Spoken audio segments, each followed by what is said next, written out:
Okay, so what's the bracha on Hagalas Kalim?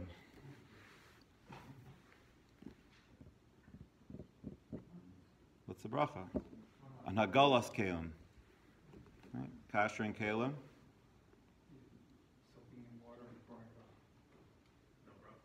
No bracha. That's right. No bracha.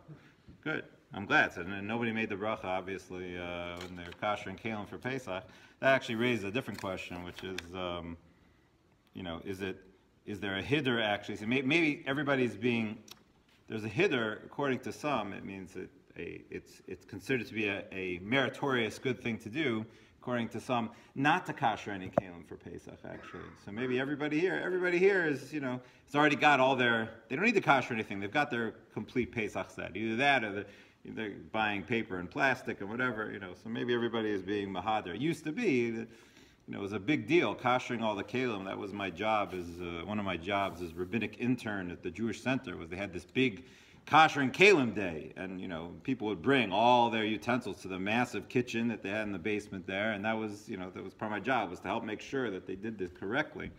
The reason for that is because it's very easy to make mistakes, meaning very easy. It depends what kind of utensils are. You have utensils that have cracks and edges and pieces, and so to be able to actually do Hagala correctly, you can make mistakes. So because we want to avoid mistakes, it's better to have your Pesach dishes and for everything. Of course, many people still do Hagalas Kalim, but many, especially today, have metal utensils that are no cracks, or it's regular silverware or things like that.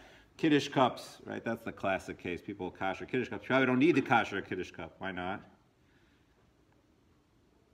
You don't use it for hot, right? It's only used for cold. And when is the last time you had boiling hot wine, right, for your Kiddush? So, of course, you wash it, but the washing it in the soap, do you really need to? So we do it anyway, right? We kasher the Kiddush cups, you dump it in the boiling water. But how come there's no bracha? I don't make a bracha on kashering the utensils or the Kiddush cups or whatever. It seems like it's a mitzvah. It's a question whether it's a mitzvah. So that's step number one. There are Rishonim who do suggest that it is a mitzvah, and they count it actually in the Minyan HaMitzvos. Tosfos and others suggest that it is part of the count of the mitzvos. And others who say no, it's the majority say it's not counted in the 613 mitzvos, because the Torah commanded us to do this only to protect ourselves from an isser. You're not, there is an isser to eat something treif, right? That's a negative commandment. There's no positive commandment to kasher your utensil. Just if you want to be able to use it and not eat something that's not kosher, or eat something that we wouldn't allow you to eat, so you have to kasher it. But it's not a mitzvah in itself. Go ahead, go buy other utensils or use paper and plastic. You don't have to go ahead and kasher it. So it's not a mitzvah in its own. And it certainly makes sense, according to those who say it's not one of the 613 mitzvahs, so then it certainly makes sense. You're just staying away from an isser. So that makes sense. But even according to those who say that it is a mitzvah, there are other reasons why you might not make a bracha on it. One is that, because if you think about it, what is it meant to accomplish, Hagala? What are you doing when you're boiling in the hot water? What's happening? You're removing any tom from something else, I guess. Right, you're removing the tom, you're removing the taste, the non-kosher stuff. You're removing it from the walls of the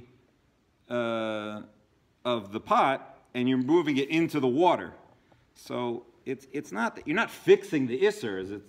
It's not like you're taking this is non-kosher stuff and I'm making a kosher. And you're not fixing the utensil even per se. You're just removing it. Right? You're separating it from the utensil. So by doing that, it's not the same thing as that. The isser is still there somewhere. And it's a question with the water. When you kasher a bunch of things in the water, you should get new water. There's the water. At what point do you have a problem? That's a different issue.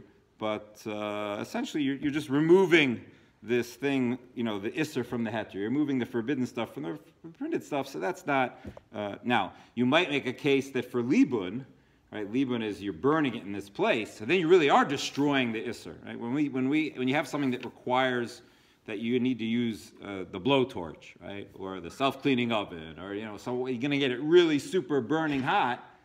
So there, it's not that there you're not removing the isser, you're destroying the isser where it is. You're destroying that chametz in the walls of the object that you're heating to that temperature. So there you can make that, it's not so much being separated, you're actually fixing it. So there, miyuter libun, you'd think maybe there should be a bracha, at least according to this thought.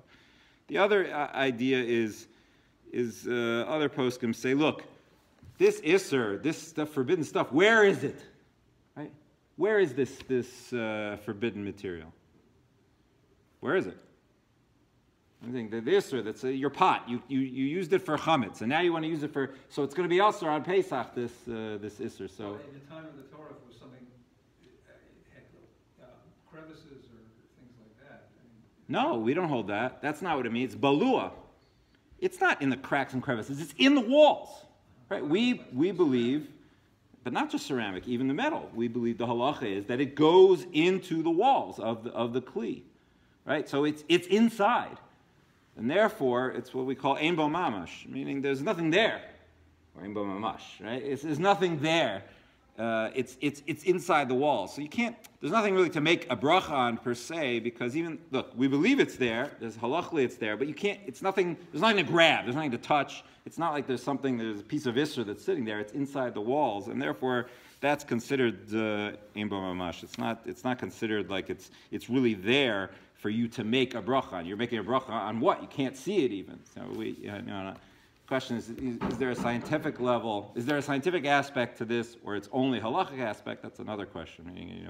But there's definitely a halachic aspect. We don't care whether, even if you could, not pull out molecular structure out of the walls of non-kosher, or in this case, chametz stuff. We wouldn't care. Meaning, on a halachic level, it's usher because it's usher. But at any rate, it's not there for us to say, oh, this is something for me to make a blessing, a bracha on.